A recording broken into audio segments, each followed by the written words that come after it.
Hello again. This is video lecture 22.5, and we have one more section in chapter 22 to talk about. And this is section 7 in chapter 22, where we're going to look at what happens to an electric dipole in an external electric field. So let me add a couple of adjectives to this section title.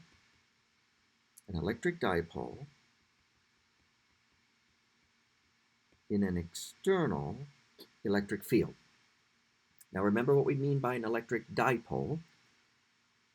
2-point particles with equal but opposite charge. There's a plus q and a minus q, and those two charges are separated by some distance d. That structure is called an electric dipole. And we want to know what happens when you immerse that electric dipole in an electric field that was already there due to other charges. Okay? That's what we mean by an external electric field. There are some other charges around, and they're creating electric field. We call that an external electric field. And into that external electric field that's already there, we're immersing this electric dipole. And we want to know, basically, what will the electric dipole do? How will it move? Okay? Now, this turns out to be more important than just an academic exercise, because there's a very important application, technological application, that uses the physics of what we're talking about here, the motion of an electric dipole in an external electric field. And that application is your microwave oven and how it cooks your food. Okay? So we'll come back to that. But I just want to motivate for you that there's our practical applications for what we're about to talk about. All right, so look first in what I've got here on the schematic picture on the right-hand side. We've got the plus charged particle, plus q, and then there's the negatively charged particle, negative q, and they are separated just by some distance d. That is the electric dipole. We'll take the 2-point charges to be identical, so the point right in the middle there on the line D is the center of mass of the dipole. Remember that point from last semester? The center of mass point is the most important point on a multi-particle system. Center of mass for this dipole is right there in the middle of that distance D. And the dipole has an electric dipole moment, little p arrow, that would be directed away from the negative charge and towards the positive charge. Okay, so that's the little p arrow right there, pointing away from the negative charge and towards the positive charge. Now this dipole has been, at the moment this drawing is made, immersed in an external electric field from some other charges that we're not even showing. We just want to know about that field, that external electric field. To make the whole situation here as straightforward as possible, the authors are assuming that this external electric field is uniform, spatially uniform, the same throughout this whole region of space. And the electric field lines that you see here in blue, which are directed, pointing from left to right, and uniformly spaced, are showing you that that uniform external electric field, E arrow, points to the right. And it's in that external electric field, E arrow, that the electric dipole, with its dipole moment, little p arrow, is immersed. And in fact, now they have a simplified picture right below, in which the two important vectors, the dipole moment, p, and the external electric field, E, are drawn with a common tail, tail to tail. Okay. Now the contention is that what this dipole will do when we put it in this field, let's say we put it in this field exactly like this with this configuration that you see, so that there is some angle theta right here between the dipole moment and the electric field. It's also right here, same theta. Okay? What will the dipole do? Well, let's look at the pictures here. There will be a charge, a force on the positive charge.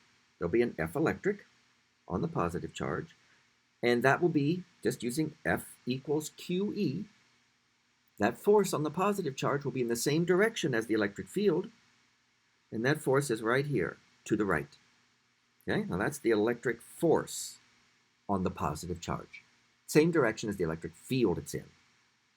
But the negative charge down below, do F equals QE to get the force on that, but that's a negative Q. So the force on the negative charge is opposite to E. That way. They call it negative F because it's just the opposite of the F up above. And those F's have equal magnitudes. Do you see how we know that? F equals QE. They're in the same E, and their Q's have equal magnitude, just opposite sign. So this force up here on the positive charge and this force down here on the negative charge are exactly equal and opposite.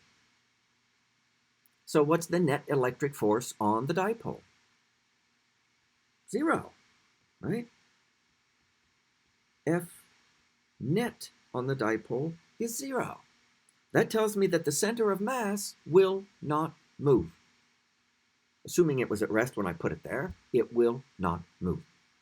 Technically, it will not accelerate. But if I put it there at rest, which means its velocity will be constant, then its velocity will remain 0. The center of mass of this dipole isn't going to move if the electric field is uniform, which is what we're assuming. So I know already that when I plop this dipole down in this uniform external field, even though the dipole moment is angled relative to the field, the center of mass of the dipole is not going to move. So the dipole is not going to have its center of mass translating around. But the dipole is going to do something. You see what it's going to do? Did you say it's going to rotate? It's going to rotate about an axis through the center of mass. And I can see that by thinking about there being an axis through the center of mass perpendicular to the screen. I'll draw that axis right there in red coming out towards you. This upper force on the positive charge is going to want to make the dipole rotate that way about the axis through the center of mass. And the negative charge is going to want to make it rotate that way, but that's the same sense, right? It's going to want to rotate, as we look at it right here, clockwise. At least for the picture we're showing you right here. It's going to want to rotate clockwise. So the key thing I want you to see from the picture right now is that there is a tendency for this dipole, drawn like this, to rotate about an axis through its center of mass. And remember, the tendency of forces to cause rotation is called torque. And so the key point is that there will be a torque on this electric dipole in this uniform external electric field. And it's possible to calculate that torque. Now, I'm not, because of the sake of time, I'm not going to go through all those steps. Doesn't mean you have to take me on faith for that. If you want to see the derivation of this formula, then read section 22.7. They just start with the definition of torque. Note the symbol is the Greek lowercase letter tau as r cross F, where r is a position vector that points out from, in this case, the center of mass, to the place where the force is. And then you have to do that thing called a vector product or cross product. Remember that? So they start with r cross F, and they do that for the top F on the plus charge and the bottom F on the negative charge. And they combine them to get a total. And then when they do, what they get is a formula. And that's this formula right here in the middle.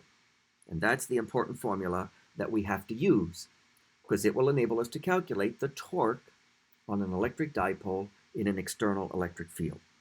And starting with r cross F, the basic definition of torque from a force from last semester, it perhaps is not surprising that in this case for our dipole, our torque formula has a cross product, a vector product in it.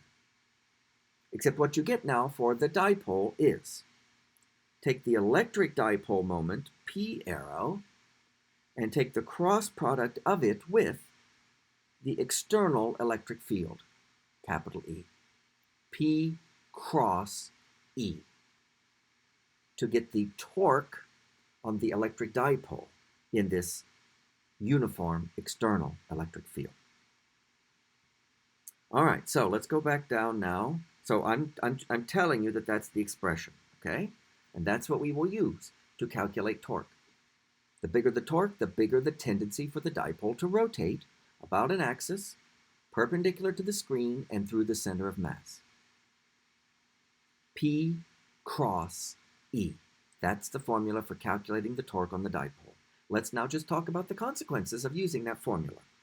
So now I want to focus down here on the simplified picture that I talked about a moment ago.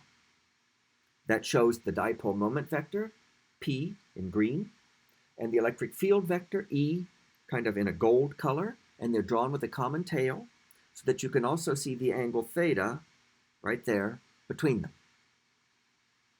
All right, and so if we now are going to use this formula to get the torque on the dipole in the electric field E, we're going to use P cross E. We have to remember what we learned last semester about vector product of two vectors, or cross product. The resultant is another vector. That's the torque vector, tau arrow, and it's got a magnitude and a direction. We have to be able to get both. And to get the magnitude, we will do this the same way we would get the magnitude of a cross product last semester. Remember, our cross product here is P cross E. To get the magnitude of that torque, we will do the magnitude of the first vector in the cross product, little p, the dipole moment, times the magnitude of the electric field, E, times the sine of theta, where theta is the angle between P and E when they're drawn with a common tail. That's the theta right here in our drawing. And the theta can range between 0, that would mean P and E are exactly aligned, all the way to 180, where P and E are exactly opposite. That's the range of theta. Okay? Then there's a direction for this torque. And to get that, we use what's called the right-hand rule. So remember, when we take a cross product of two vectors, like this, P cross E, here's some things to note about the direction of the torque, or the resultant. First of all, any two vectors drawn with a common tail form a mathematical plane, flat surface. In our case, P and E are in the plane of the screen. And when you take the cross product of two vectors, the resultant vector, in this case torque, must be perpendicular to the plane of the original two vectors. Our original two vectors, P and E, are in the plane of the screen, so the torque on our dipole, that vector, must be perpendicular to the plane of the screen. Well, that only leaves you two options: straight out of the screen towards us, or straight into the screen away from us. And we only have to determine which of those two possibilities is the correct one. And the way you do that is with the right-hand rule. So remember, I used to use like two pens. I like to use the two-pen approach to doing the right-hand rule. I'll use the green pen for the dipole moment. I don't have a gold pen, so I'll use a red pen for the electric field. I hold them with the fingers of my left hand, because I need my right hand for the right-hand rule, and I hold them with a common tail in the configuration that they are as they're drawn on the screen. So for me, as I look at it, the E, the red pen, points to the right, and the P points up and to the right. And then take my right hand with my thumb out extended like I'm going to hitchhike. I've got to reach in with the fingers of my right hand so as to push P on top of E. First vector on top of second. P on top of E. Green pen on top of red. So I have to reach in this way because I got to push green down like that, but with the fingers of my right hand, like so. And when I do that, my thumb points away from me, which means into the screen. And you'll notice that's how they've denoted it here. They've denoted an X inside a circle. That's supposed to represent an arrow going away from you, the feathered end of the arrow. But the point is that the direction of the torque vector for this configuration is into the screen. Basically, curl your fingers of your right hand the way this thing wants to rotate and see which way your thumb points. This thing wants to rotate, this dipole moment wants to rotate clockwise as I look at it for this configuration. I curl my fingers clockwise, my thumb points away from me. All right, now let's ask a couple of questions, mini questions for practice. Here's the first one. What angle theta between the dipole moment and the external electric field E gives you a torque of 0, no torque, no tendency to rotate? Meaning if I put the dipole in the field at that value of theta and let go, it wouldn't do anything at all. What theta would do that? I'm letting you think about that a minute while I erase my screen here. Okay, so the question is, I'll write it over here to the side. What value of theta, remember that's the angle between the dipole moment P and the electric field E, gives minimum torque magnitude? Well, the minimum of the magnitude of something can be is 0. What value of theta gives 0 torque? See how to tell? Use that part right there in the magnitude formula, sine theta. What values of theta have sine theta equal to 0? There are actually 2. Theta could be 0 degrees or up to 180. So what would the configurations be in these two cases? For 0 degrees, the P and the E are exactly in the same direction. You put the dipole oriented like that in that field, and you will get no rotation at all. But another possibility is to have the P exactly opposite to the E, with a 180-degree angle between them. You put the dipole moment in the field like that, you have to do this one very carefully and let go, don't give it any kind of push, and it will stay like that. It will not rotate. Here's another question. What angle, theta, between P and E gives you the largest torque magnitude, the largest tendency to rotate? So what's the theta for max torque? What do you think about that? Did you say 90 degrees, right? Based on sine theta. Sine theta is a maximum when theta is 90. So that would mean the greatest tendency to rotate is when the dipole moment, say, is like that, and the external field it's in is like that. That'll give you the biggest tendency to rotate. Okay? All right, I'll ask one more little mini practice question for you. How should I change this picture right down here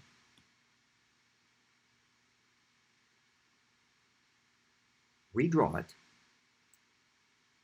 so as to get a torque on the dipole that is directed out of the screen towards us? Don't change E, change the P, change the direction of P. How must you do that to give a torque on the dipole that's directed not into the screen but out? Okay, letting you think about that. I'll come down here. I'm going to draw the picture. There's the E. Which way should we draw the dipole moment vector? Did you say anywhere below? I'll draw it like that. The angle value itself is not crucial there. Just that the theta is below the not the theta, well, yes, but the dipole moment P is below the electric field. Because then when you do the right-hand roll, the E's like this and your P's down here. And with the fingers of your right hand, you got to do this and your thumb points towards you. So then you have, and you can see that it's going to be counterclockwise rotation. Your torque vector, which will be coming straight out of the screen towards you, will be drawn as an encircled dot.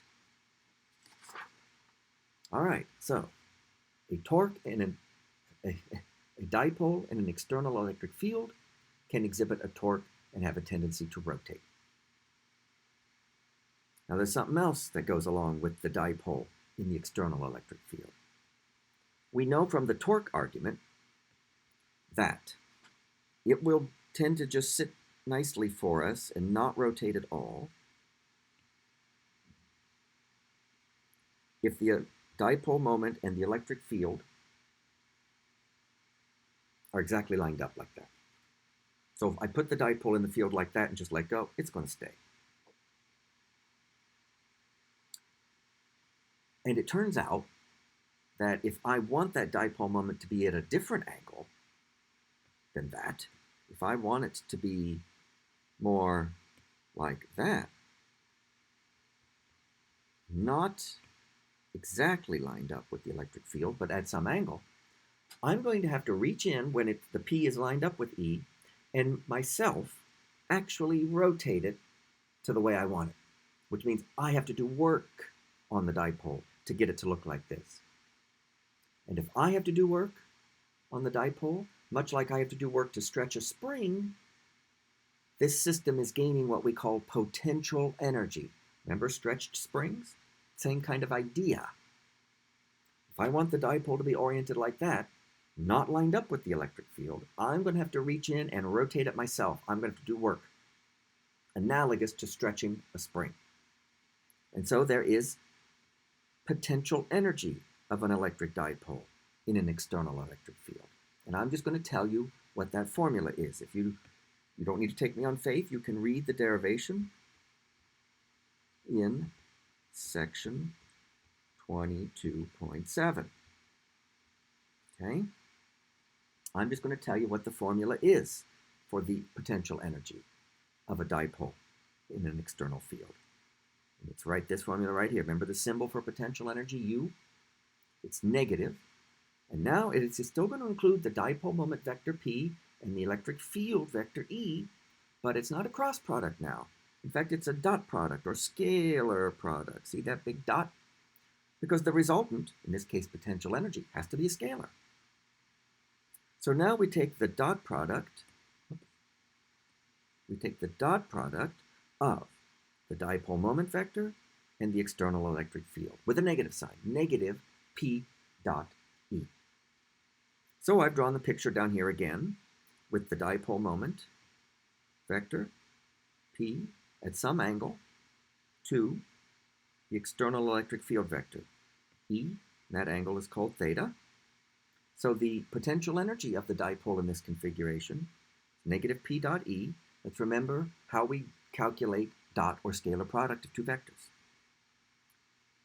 Okay, after the negative, you would put the magnitude of the first vector, dipole moment, times the magnitude of the second vector, external field, times the cosine of that angle theta between them.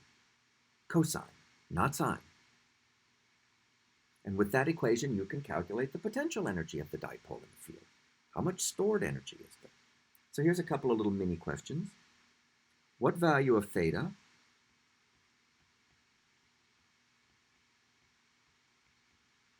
gives the minimum potential energy of the dipole in the field? Think about that a minute. Feel free to pause the video if you want to think carefully, and then come back when you're ready. Okay, welcome back. This question's a little bit subtle. It can trip people up the first time because there's a tendency to think that the minimum value of U is 0. And that would be when theta is 90, right? Because of the cosine. But that's not the smallest this can be from this formula, because it's got a negative sign in front of it. In fact, the minimum potential energy, U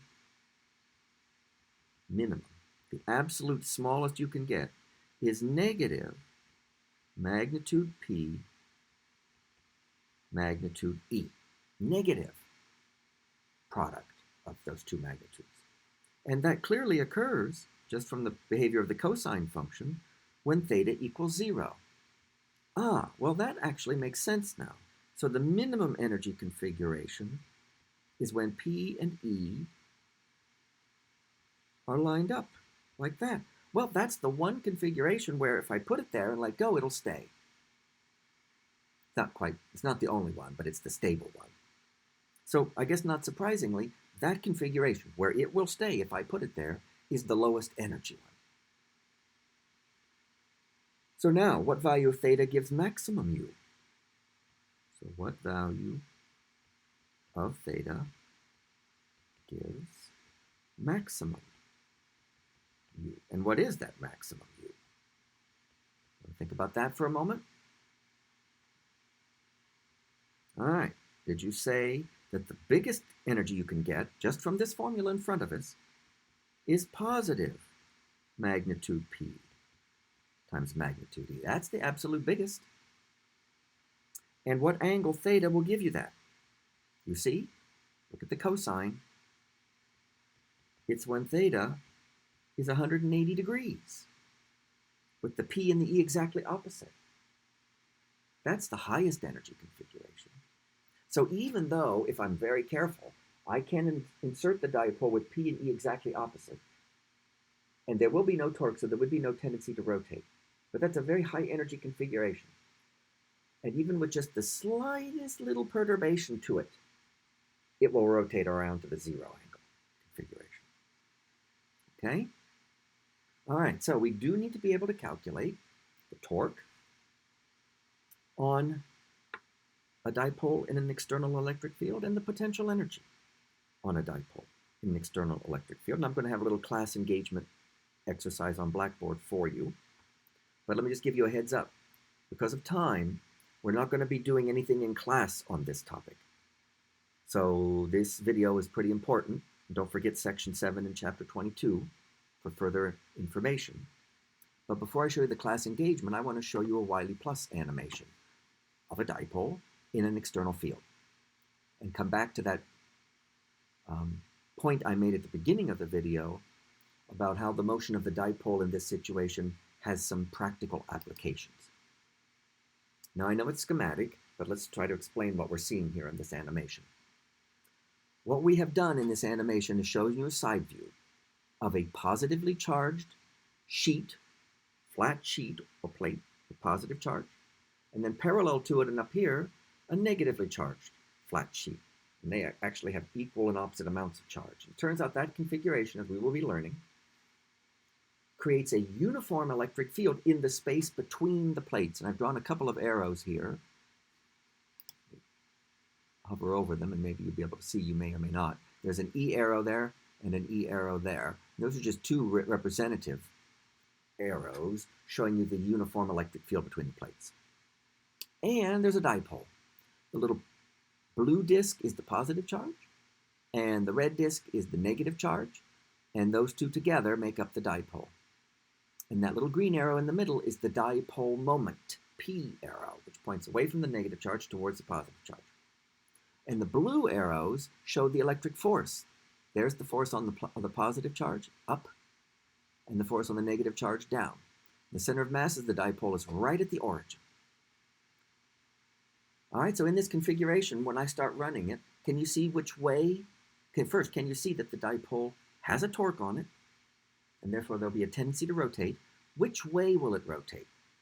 Clockwise or counterclockwise? Counterclockwise, right? This, in fact, is when the dipole moment P and the external electric field E are at 90 degrees. This is the maximum torque configuration, maximum torque magnitude. So it will definitely rotate counterclockwise. And it will keep rotating counterclockwise until the dipole's lined up with the field. Then the torque is 0. What do you think would happen at that moment? Well, there's a thought that since the torque is 0 and the tendency to rotate is 0, it will just stop. But remember, all this dipole in any object has inertia. or rotational inertia. And it can't just stop from finite motion to no motion instantaneously. So it will overshoot the zero torque configuration and go on to the other side. Okay? And at that point, the torque is back the other way. So then it'll start to slow down, stop for a second, and start to rotate back the other way.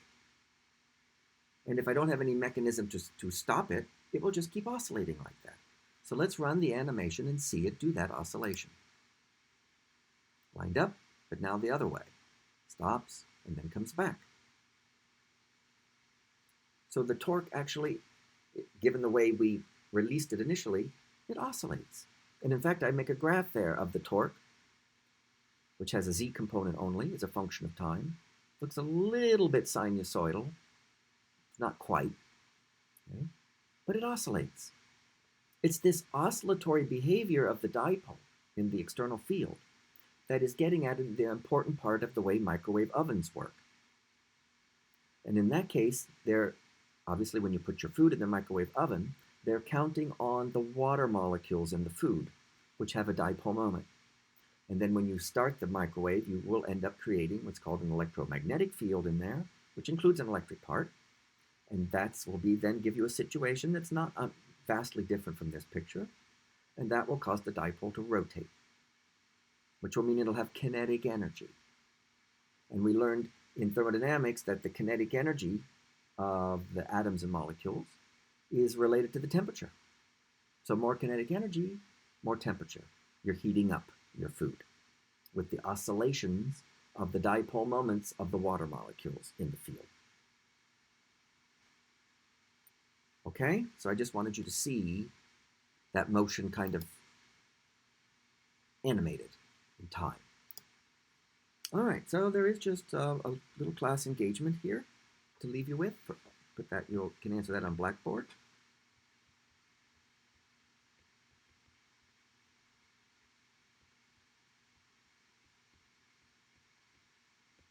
And it goes like this. This figure shows 4 orientations of an electric dipole in an external electric field with the same value of the angle theta. But look carefully at the orientations. Here's dipole 1 with the plus charge up here and the negative charge down here, and they're showing you that this angle right here is called theta. Here's dipole 2 with the plus charge up here and the negative charge down here, and the angle theta that they're measuring this way is still theta. Still same as the other one. Dipole 3 is down here. Plus charge there and the negative charge there. Same theta. And dipole 4 is down here. With the plus charge there, the negative charge there. Same theta. They're all immersed in this same electric field, E, which you can see, uniform field, points to the right.